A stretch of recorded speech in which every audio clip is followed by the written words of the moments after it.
You don't want to plug the ear. This, Look. this, wow. Gross. That's real intimate. Hello, welcome to Marriage Quickie with Brittany and Simon Pinterest. The show where we talk about Love, sex, spirituality inside your marriage. yes, and today we're talking to a hypnotist, Karen, and Karen Bird.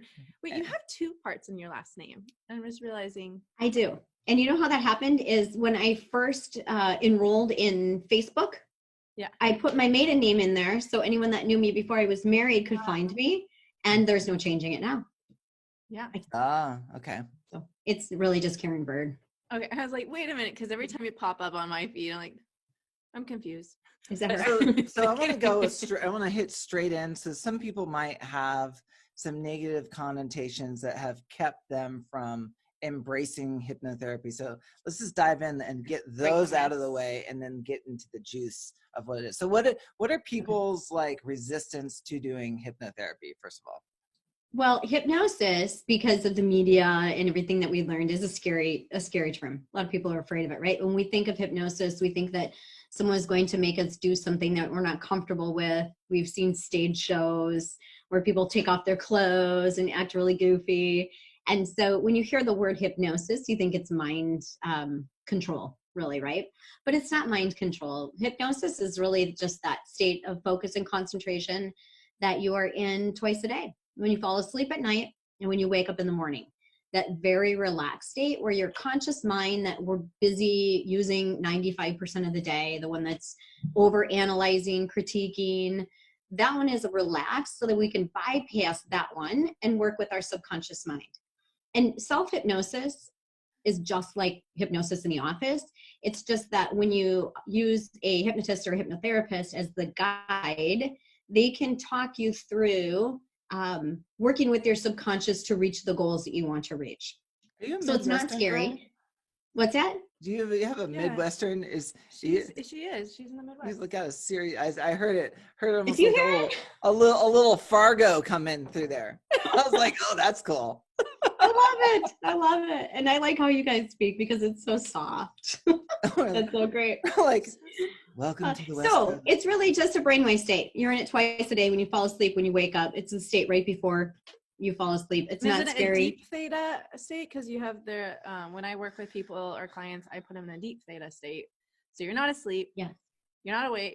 You're kind of in this like trance like place where people can still have visions and see and connect, but they're not you haven't fallen asleep. But okay, so let me ask you a question. Exactly. So when people are watching TV or like really tuned into their phone or something, Mm-hmm. and they go into like not a just alert awake, what state is that compared to like hypnosis? Same state.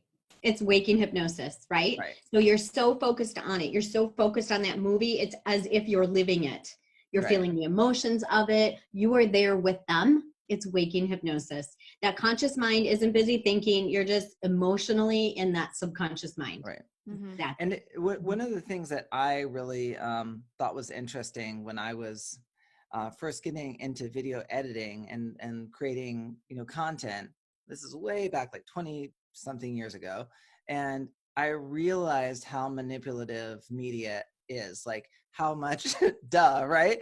But you also when you're actually crafting the story, when you're adding, it's what I decided to put in, it's what I decided, it's the music, it creates a state, it puts people into a state of suggestibility about reality, right? Exactly. And that's hypnosis. Yeah. It's just like the news that we're watching now. It puts you first thing in the morning, if you turn that TV on, in a state of fear, a state of, we're going to have a second wave of coronavirus, just that state of fear. And it's how they speak. If you really pay attention, it's like, oh, this is so horrible and this is going to happen. And it's exactly, that is all hypnosis. It's amazing. We have not turned on the news at all. And there's a way that anchor people and like news people talk. It's the same intonation. It's this droning out, and it drops down this and comes up like that. It's a very hypnotic thing when you look at the tone, because there's there's no regional dialects in news people, right? They all have the same tone. And right. The New York. Phraseation, Mm-hmm. Literally. Mm-hmm. Well, they do I mean, I do the same in a meditation, or in like when I want people to go into a state of being where they receive and they're open, my tone completely softens a little bit more, drops down, it goes slow. But it's interesting how we use this throughout so many different practices, and then people don't even know it. And many people don't realize it, that that's what's happening. Why do I feel so calm? Like, because I'm changing the way I'm speaking. My tone has changed. The pace has changed. I'm not getting excited. I'm mellowing it out. I'm connecting. I'm breathing slowly. It is like, it's interesting. It's a lot of fun. One of the first times, and I don't know if this is your first time going into like a deep state like that, and I want to circle back to you and drop this in first, is with when we were in Maui. And there's this woman, Heather Salmon, and her partner, Donnie, that do this sound healing, and they do a guided meditation. So they have this crystal bowls. He's playing this music. When you're in the aerial swing. You're in an aerial swing. And so you're weightless, being cradled, and they're guiding you into this thing. And you had an amazing experience in that. That was December. Oh, so that was before my ascension training, before my spiritual training. Yeah, you got taken way out. Yeah. So I think probably, that was probably one of the first times, where I felt, because you're in this cocoon, and now I teach it because it was so magical. And I felt like I was being cradled, but like rocked. Like I felt this rocking, and I was so far out that I asked Heather afterwards, I'm like, did you come over and rock me? So I didn't come anywhere near you, but I felt the presence of like a mother holding me in her arms and rocking me and telling me everything's gonna be okay. And like she was talking to me, and I couldn't come out of that state. Like we got done, and I was so I still hadn't come out. That we needed it. I had to go lay down, and I didn't do anything for the rest of the night. It was like she was so had gone so deep and far in that like I walked from there to our room where we're staying, and just like laid there for the next few hours. I'm like, I need to go to bed, because I was so still in that state of being, that talking to people was like, well, and potentially you didn't want to come out. Like you were feeling safe and cradled, and you did not want to come out, and your conscious mind was like, I'm not doing that. I'm not going there right now. Yeah, it's okay. Like it feels really good right now. Just yumming it up, like just like I'm just sort of bathe in the infinite beingness of it. So I'm gonna circle back to you, and that is that when we were going through some things, and I was like, you came to mind, and I know some hypnotherapists, and I know like how deep work it can be. And so I was like you came to mind. And so you had an opportunity to work with Karen. Before we go there, like I'd love to talk about that. There's what's really important reason why we're bringing Karen in is to really show others, like, we all have our limits. We all have a limit on how we can help each other. Simon has his limit on how he can help and coach me, how he can support me. There is like a limit to his ability. There's a limit to our ability within our marriage. And the best thing like you can do for yourself is recognize your limits and say, okay, we still want to get higher. We still want to create a stronger marriage. How do we do that when we've hit a wall? And it's going outside, it's getting coaching, it's getting a therapist, it's going to your pastor, it's going to a hypnotist. There's other outlets to help you. So we saw a huge ceiling. It's like a glass ceiling. You don't know it's there. You can see the potential, but you're like hitting it, and you're like, something is stopping me. And so, well, I think the healing arts is exactly that. Like there's this swath of different ways that you can engage healing arts and expose yourself to different opportunities that can be super helpful. So in your life, you're going to get stuck. Like things are just going to get to a stuck point, and you're either going to double down on dumb of thinking that you can somehow solve it yourself, or you can get humble and be like, okay, I recognize that I'm having this challenge, and how do I ask for support? Yeah. Right. Do you have, Yeah. we can go into our thing, but like, I know you mainly work with, I was just going to say, my brain just stopped, people, athletes. Yes. And so, but they also have like, there's definitely walls like, I can get so much better. Like, so how does that show up with you in your work? Well, when an athlete comes to you for hypnosis or hypnotherapy, they really come because they want mental training, because they know that they have the potential, but their conscious mind won't allow themselves to get to that place where their belief is greater than their self-doubt. And, you know, that's what it is with anything, right? And with an athlete, so many other people believe in them a lot of times more than they believe in themselves. And when they can get that mental piece of self-belief and confidence, then they can reach that next level, because a lot of athletes have the same physical ability, but the one that has that mental edge, right? The one that gets through their barriers, their breakdowns, their things that are holding them back, then they get to be the athlete that they have the potential to be. And it's the same way with life, right? Like we have this potential, but we have this conscious mind, this barrier that says, oh no, inner mean girl, inner mean guy says, wait, hold back. You're not good enough. You're not as good as, you'll never reach. And that's what holds us back. When we can use these, you know, use our subconscious mind and use the power of what we have internally, we can reach any goal or be anything we want to be. We just need to get through that muck in the middle. That really reminds me of this.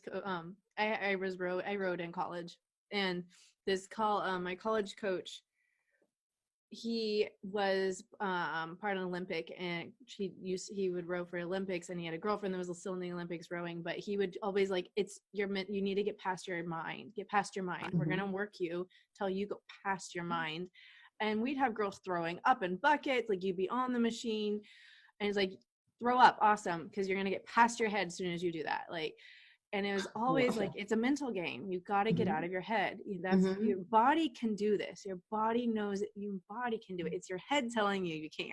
Exactly. And it's really powerful. Are you aware of or seen the Mike Tyson's, you know, hypnosis and how that whole thing? I love it. Are you familiar with it? You can tell her, or I can tell her. Go ahead.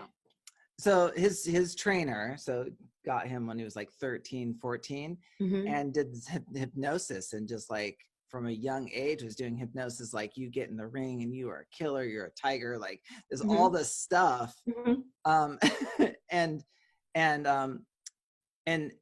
of course he was like one of the greatest of all time as far as boxing, but hypnosis was part of that. So I think it's what you're willing to put in. And unfortunately for him, they didn't also do the extra step of helping him turn it off. Right. Which is with anything that's powerful, there's responsible use of that, right? With any great, like transformational tools, right, leadership tools. Yeah, there's the light and the shadow of anything, right? Sure. Especially with things that are powerful. Yes. So these I thought it might tickle. There's like, am I being grim? Yeah. Well, there was a little hair, and I was like, I don't know if it's tickling your lips. It would tickle my lips if it was dangling. Is there wax in his ear? Oh yeah, you guys missed it. I was cleaning my husband's ears. Ooh, okay. Just in case that would show up on camera. Okay. Right. What's great lighting? Like, no, really, you guys, this is beautiful lighting. This is the perfect place to come to your makeup and like groom somebody. Like, oh look, I can see things. I can see all the extra hairs. I love it. There you go. I wanted to mention to you guys, I was just thinking, I just saw a high schooler that was still wetting the bed because she was such a heavy sleeper, and she had tried everything. And she is a senior and going off to college, and was struggling with a lot of anxiety over it and concern because she was going to be in a dorm. And with one session, and it was because she wasn't waking up. She's woken up every single night at 3:00 just to go to the bathroom, just because that's what her mind decided to do. And that's how powerful it is just that one little tweak that your mind says, okay, I'm going to get up in the middle of the night now. And she did. She's like, I don't get it. I'm like, I don't get it either, but it works. You were talking about for kids that do bedwetting, that you have a program for them. And it's like 80% success rate, which I think is amazing. Grayson's doing better. He's actually we're getting there slowly. Good. Yes. But I thought he could sleep through anything. Like he could sleep through, he sleeps through earthquakes, he sleeps through anything. Both of my kids are very sound, like deep sleepers, but the 4-year-old, he's able to hold it. But then I was doing some deeper reading. There's also a chemical stimulus that can not be kicked in yet that tells your body, or it's like a nerve thing. The 4-year-old, for the younger ones. Yeah. And so I'm going to go back to how really you can do this in relationships and like reaching out. And we reached out to Karen because I was having some triggers like around some intimacy issues. We were getting to a point where like it was getting really hard for us. I was having some moments where I didn't want to be intimate. And there was, every time we got intimate, this fear came in, like it overloaded. Like we'd be having sex and this overloading fear telling me something's wrong, it's not okay. And I would feel like Simon was a different person. He wasn't Simon. He was like connect, and it freaked me out. And I was like, I'm done. I'm completely freaked out right now because I'm feeling my body or my mind is telling me something's wrong. My body's like, no, this feels good. My mind's like, nope, something's wrong. And then it's just like this conflict. And it was really troubling. It was, super troubling when you are having sex with your husband and you feel like you're being possibly raped by somebody else and you don't know who that person is, like, and it's confusing. And then we were talking about it, like he would look at me, he's like, are you okay? I'm like, no, I'm not. Like, I'm feeling confused right now. Like I want to be with you, but I'm really disconnected. And I've realized I've withdrawn completely, that I'm actually not here. And I'm like floating. It's like, well, where are you? I'm like, well, I keep thinking of my grandparents' house. I'm over there. Like stuff, like I noticed that I was not present. And it kept happening. And no matter how much I was trying to be there, and I just break down in tears, like constantly breaking down. And then it affected our intimacy, just like hanging around each other, him coming towards me. I just kind of cower. There's this constant fear. And I couldn't figure out what it is. And then of course my mind is like, something must have happened that you don't know about, like, or you're pretending not to remember, and like something must have happened. And that is a cycle that is not fun to be in. And so we've done transformational work, we've done deep work, and it's like that still hadn't come out. And I've done deep meditations, it still hasn't come out. And so I thought like maybe I was hiding something. So I reached out to you, and it was really beautiful. Do you want to talk about the stages of like how you work with like the top, like anger being the first stage and the basics of that? Sure. So what we did is we worked through the emotions, and we have a hierarchy of emotions. Anger is always in the top, and it is the protective emotion. And we hang on to anger throughout our lives. A lot of times starting when we are younger, any trauma at all when we are younger, under the age of 7, we'll hang on to. And what happens is so we have this hierarchy of emotions. There's anger, there's sadness, there's fear, there's shame, there's guilt. And they're layered one on top of the other. But when we hang on to them, or when something happens, it's like a Google Doc or a Word doc. When you create it, because there's a memory, and when you have any emotion, it creates a memory, which is why we can remember things back when we are younger. Some things we can, some things we can't. The more emotional, the easier it is to recall, because everything in our subconscious is filed in boxes and files back there. So what happens is something happens and we create a memory from it, and it's emotional. And then something similar happens. We feel abandoned. We feel angry. Someone hurts us. Someone says something. We pick up that Word doc or that Google Doc. We bring it up, we change it, and we put it back down. But what happens is when we put it back down, it's longer and it's bigger, and our subconscious intensifies it. And all of a sudden we get to the stage in our life where something that happened when we were younger, we've now intensified to the point where we don't understand it. It doesn't logically make sense, but there's some emotions under there that just keep reoccurring. And they're really what we call limiting beliefs, right? They limit us from who we potentially can be and who we truly are. And they're not right beliefs, but they're limiting us from having that sexual intimacy or having what we really want, because we've pulled this document through our lives, and now that's what we're reacting on. And so whatever had happened in your younger life, your emotions had just intensified until you got to this point where you're like, okay, now I need to deal with it. So I'm going to say, stop. I need to deal with it before I can move on. Mm-hmm. Is that? Yeah, that was exactly what it was. Cause I kept putting it off like, oh, when it comes up, it'll come up. Like when God or universe wants me to know, it's time to know. And it just kept getting more and more persistent, stronger and stronger. I was like, okay, obviously it's time. And I see my own like limit on how I can't put myself into a deep state and like remember, like I could do it and be like, it's like I can put others into it with their doing my healing work, but I can't do it to myself and guide myself. Why that is. And you know why it is? Because when you're trying to do that, your conscious mind snaps back in from that subconscious level, that theta level, and then you're trying to think, and the conscious mind starts to think, and it pulls you out of it, right? Yeah. So it's a whole lot easier to have a guide. You really can't heal yourself. We get to have other healers. Why we need support. But like in your situation, it wasn't one single event. It's a series of events of feeling a certain way or having a certain emotion that stacks on top of each other. So it wasn't one event in your life. It was like layered. It was a layered cake, and it just condensed, and it was like every event secured and validated the one before, and it got stronger and stronger and stronger until that it was just like, until it was so overwhelming where I thought it was one event.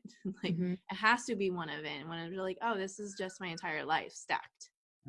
And I think that there's triggers also. So financial stress, relationship stress, like the triggers. This is a perfect time for triggers, right, with the coronavirus. So it's like the petri dish, right? Yeah, the petri dish is like the cumulative stress that that leads up to an event where a limiting belief or something comes up, and finances is a big triggering, and it's triggering for you in a different way, but it's the number one reason people break up. So it's like it's well established. Well, it's just like, because when I was little, for example, when there's financial stress, my mom either started dating someone new, got married to someone new.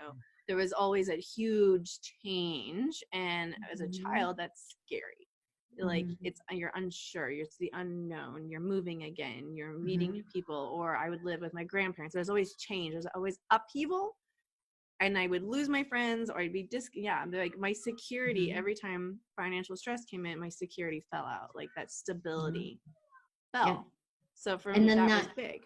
Protect me, take care of me, I can't let Simon in because something might happen, and then you're pushing him away because you have to take care of yourself because of past events, right? Which is subconscious, because so on the outside I'm like, no, I'm not pushing you away, but I am my brain's like, I'm not mentally pushing you away, I love you, I want to be with you, but there's this other part of me that was like, nope, it's not. Like it was like protection. I was split. It was a protection. Your subconscious always protects you, and it's not always helpful. No, and so we did with the anger in our first session, in which it was really great, because we'd already done a lot with anger with our transformational work, and then was the sadness was the second one, right? Yes. The sadness one, that was intense. That wasn't a really tense. That probably was more intense one. It triggered a conversation with us afterwards that didn't go well, and then we had to redo that, and then it went really well. And then we went into the fear was the last one. But it was interesting. I remember it that I didn't feel a lot of fear. No. There wasn't much there. I think the sadness was the bigger piece. And once I dealt with why I was having that was like the meat of the sandwich, really. You had the bread, it was like soft and fluffy, and you had that was the meat, the cheese, that was everything in the sandwich was the sadness. And yours was even holding it in your reproductive organs, in that whole area. That's where you were holding so much of it. It was so much, you guys, like really, it was amazing, because I've never connected or have been able to connect to my sacral the way I was had felt it with Karen. And she wasn't telling me to go down the sacral. Like I had my hand there, and it felt like a grapefruit just grew. My whole sacral popped out, and I felt this like cleansing energy going through. I was like, wow, I've done so many meditations on my sacral, and that is the first time. It wasn't a meditation. It was just It's like you could feel your womb. I Like, could feel the womb like flowing and working. It was because we were doing a lot of healing work around my sexual being as like a teenager. Like literally the first time I had sex, and the connection to that person, and like how, like, I didn't really understand. And I'm going to take this back to when my mom said, the first time you have like that person, that is will affect you for the rest of your life. It imprints. She's like, it will make a huge difference on you, like that moment. And I'm like, no, it won't. Like, no, like the whole thing, keep yourself for, wait till marriage. It really does affect. Do you know why that is? It's the same imprinting that birds have, that's why they go back to their mate. Birds always go back to their mate, and turtles, because they imprint on them that first one, and they always find them. So whether they're gone for a whole season, they come back. It's imprinting. Yeah. And so we get to get through that. Well, yeah, I mean, so many mammals do that as well. Where they have that imprint. Yeah. And it's like, I didn't, as a teenager, I didn't believe it. And like, whatever, it's just this. And it did, well, because it was more than just sex. It was like a very strong emotional love relationship. It wasn't like I know people that didn't have that their first time. But it did create a strong imprint that I have not been able to break fully until we did our session, realizing there were certain triggers that Simon's body triggers in it. And like where there was moments I'm like, oh, when we're having sex, your chest like triggers it. Or there's and that came up under hypnosis. Like, oh, it's the chest. It's like these things that are triggering me. And I told him later, I was like, you know what's crazy, because he's up until now, he keeps asking me, did this ever happen in your marriage? Did you get so angry? Did you disconnect with sex? It's just like, this never happened in my marriage and the previous marriage. And I realized it was because my previous marriage, my ex-husband was a bear, like full hair, chest, nothing that would trigger that memory. Not one thing would trigger it. And with Simon, it's the opposite, and it was very triggering. And like, it wasn't until this session that I realized that was one of the triggers. Like, because you said it could be the eyes, it could be the smell, you don't know what that trigger is. And like, there's a lot of facial features are the trigger. And so when I disconnected from that and we cut that off and we burned it, all that sadness is gone. And that's when the stomach just like was going, like, or my sacral went bonkers. So what do you think your biggest takeaway or learning or value from using hypnosis or hypnotherapy? What is the biggest learning? I think the last session we dealt with, we were like, we're gonna take care of fear. And that was, I feel like it was like, we touched on it for a second and we were like, no, you don't really, you're good. There was something I was stuck to, and I remember like, okay, we go there. But the biggest thing, so when I go back now, like that helps me actively today, is remembering the moment where you want me to come to present day, or within this recent present time. Doesn't have to be exactly today, but where I saw us, like I was floating above and I saw us making love, like outside on the grass. And like, I remember that moment, and I'm hovering above it and I'm seeing the beauty and the divine. I'm seeing us when we met, us with like out any filters on it, without any like pain or suffering. There's no trigger, like it was just beauty. And it was like us connecting as souls. Like that was the moment I knew Simon was like, that's the thing. This is the man I want. You also had the experience of this lifetime, our connection. Oh yeah. Well, in that moment, that's what I was saying. So in that moment, for those who haven't watched our our show before, in that moment, I felt a white light go through my entire body. And I knew that Simon, I'd found him again, and that this wasn't the first time I'd been with him. It was just very clear, because I'd been asking God, show me a sign that this is the person for me, because everything around me is telling me this isn't a good idea. But my heart wants it. So I asked for a sign, and I got a very clear sign. So when we were in hypnosis, I went to that time, and you had said something like, this is your marriage. This is real. Like that is real. That's today. Nothing else is attached to it. And so when we're struggling, so now, like, that's the thing I use now. Like when I'm struggling and I'm getting frustrated, or any of the old stuff starts to feel like it's coming back, I go to that moment where you put me there, or I went there, and remind myself, like, what's real between us. And you went, like, you're the divine couple, you're in union, and like, what do I want to remember? Like, and I go there every time. So there's anchors, right? There's anchor points that we can go back and discover what those anchor points are, if they're like, and those are showing us by behaviors are happening, right? So like in the discovery process of getting deeper down into the subconscious and discovering anchor points that we've connected, maybe purposely, not purposely, that are affecting our life. And then our wedding day is one of the anchors. Yeah, I think of that frequently. Like there's when a you're positive specific anchors. moments in the when we're under the octagon I built, where we're actually just standing with each other during the ceremony. Like there's multiple points where I go to when I want to like connect deeply to that a state of being. Right. And Simon's right. There are physical anchors that are anchored to emotions that bring back memories. And smell is one of the biggest ones, but all of them anchor something. And it's similar to that Pavlov's dog theory, that when you ring the bell and you feed the dog salivates, and you do that for a few days, and then eventually you ring a bell and the dog salivates and you're not feeding it. But the physical anchor is ringing the bell and then the dog salivates.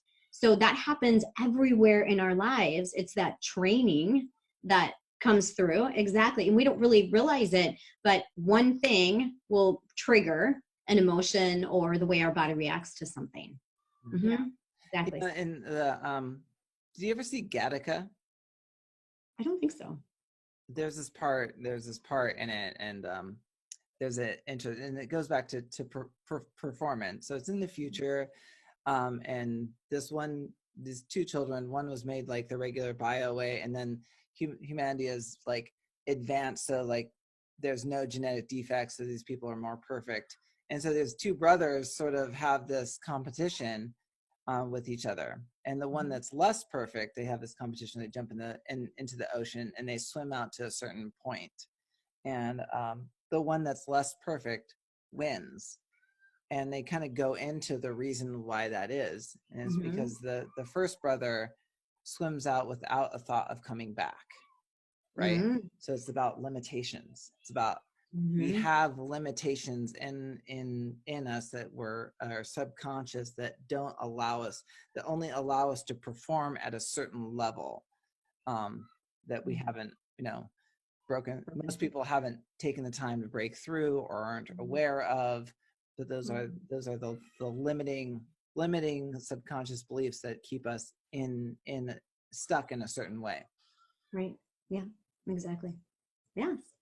Oh, it's really it was beautiful. And I think there was one other thing that really landed for me, because what Karen does is also works with affirmations and mantras, like affirmations to say to yourself, and like how to get yourself to fly. And like me actually seeing like a chain around my ankle holding me down, like in like I felt like I was in like Ireland or Scotland or somewhere I'd been before, and I saw myself in this like not dungeon, but like there's hay on the floor, there's like a bar window, and it's cold, it's damp, there's stones, and there's like I have something around my ankle holding me to a wall.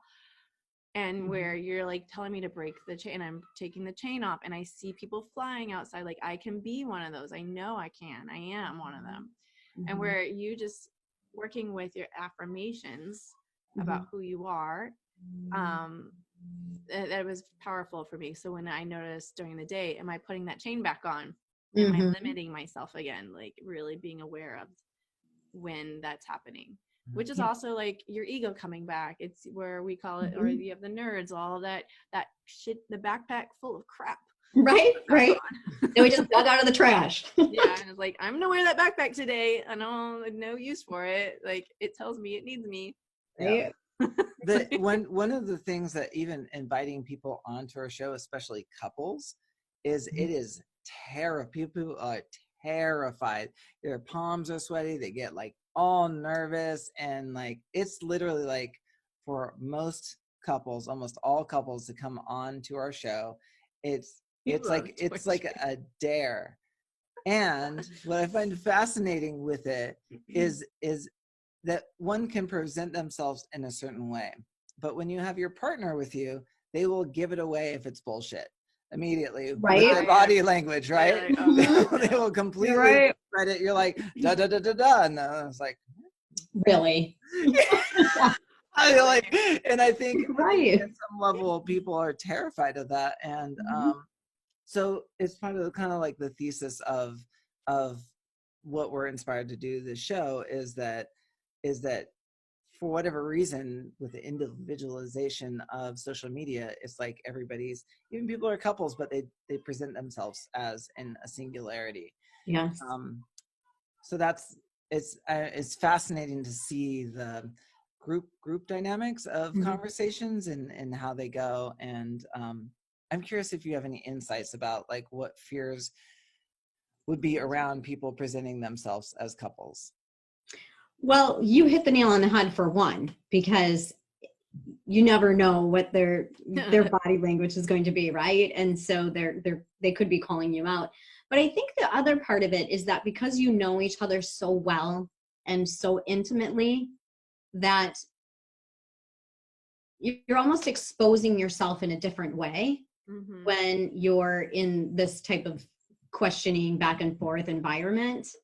And sometimes I think that there is that, unless there's full disclosure, which doesn't always happen, because men and women, men are from Mars, women are from Venus, understanding each other. Now, you two have an amazing relationship, and part of that is because of hardcore leadership. Like, you're able to be fully exposed, but possibly before hardcore leadership, there was these little pieces that, was just mine, or you didn't share, there wasn't that full disclosure. And so I think part of it is, what am I going to say that is exposing me even more to this person that is the most important person in my life, or that I get to open up to, but haven't necessarily all the way. So I think that's part of it, just if you find a really, really healthy relationship and couple that has been through, whether it's therapy or hardcore leadership, or really expose themselves, there's that little piece of what is going to happen. I think you hit a point there, because we, prior to doing the leadership training, we had, like, fully knew everything, exposed everything between each other, but there was still, it doesn't mean it didn't hurt. There were still triggers and charges and issues around that topic. So it was like, God, if you bring that topic in, I don't know if, like, I can talk about that. Even though we had everything on the table, it's still like there was conversations where I'm like, I do not want to talk about that. Honestly, I was getting nervous when we were going into the whole thing about, high school and stuff. Like, it still is a little I still like, get like sweaty palms. It's still, there's an element that is like, it's exposure. And what do we have to or get to explore after this? And is that scary? What is it bringing up?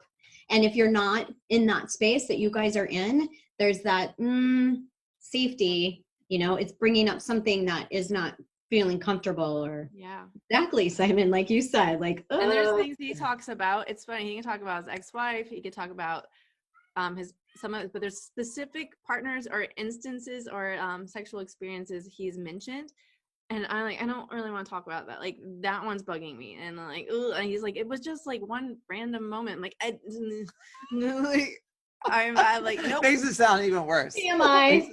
Makes it sound like, the triggers insecurities, triggers fears, triggers, all these different things. And so, I was talking to somebody today on the way over, and we asked different people to be on our show,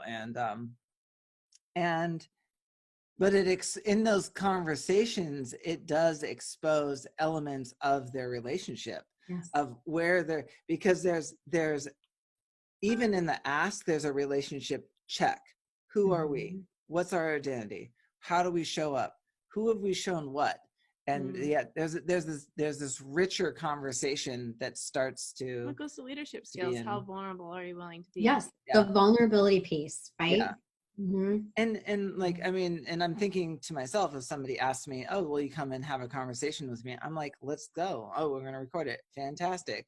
There's like, what is, you know? We did. We had an interview. She's like, can you guys send me questions? I'm like, we could just talk. We're not, I mean, if it's about relationship, we just go there. We don't really do questions, like preemptive questions, because then it doesn't, I'm an analyzer. And then I analyze it. And if I just I'm like, no, we'll just talk. Because if it's on our heart, it's on our heart. And we'll have questions. And if something's on our heart, we're not going to even touch the questions. Because like God or universe is like, this is what we want you to say today. Like that's how it kind of happened. We did share the summit before we went to hardcore. So there was obviously, I've been on camera quite a lot, but Brittany was like, it was my first time. But you found a different, I think people have to have a purpose. They have to like connect or anchor into a deeper meaning to take more risks, to like, you know, there has to be a reason, a purpose to like take those steps. They have to see something on the other side. You got to get off of you, like, and stop being like, you're being selfish. If it's like, oh, wow, what do I look like? What do I sound like? You're actually in a selfish state of mind. And like when you're doing something because you're giving to other people, like we don't get paid to show up and do this every day, but we're giving. Like we know this will help one person. So like if it's that person, that's the person I'm talking to. So I stopped thinking, I'm wearing my hoodie again and I didn't put deodorant on, my armpits are sweating, and like, and Simon keeps touching my back like such a like it didn't happen today, but it happened the other days. Like, you look really unhappy in this part of part of this interview. I'm like, because you were fiddling with my like back and my clothes, and I was like, and it was showing up on my face. Like again, the eye twitch. Like, something not happening. Like, I'm like, what is going on there? Touching me again. Like, stop. We totally diverted off the conversation, but it was like having you work with me, and you giving in the way you gave was really a stepping stone, or was part definitely of the transformation we've been in. It could just go farther. I'm curious if you could do like a couple. Have you ever done couple hypnosis and like anchored in different things before? I have worked with couples. Yeah. So you put both under and then have conversations with both of them? You could. Sure. Yeah, if you're willing to be that vulnerable. Absolutely. Oh, wow. It's like, oh wow, that sounds fun. No, okay, I got you. Oh right, yeah. So if people got some dirt they're hiding or are insecure, and like that's not going to be a thing that they want to do. Gotcha. Exactly.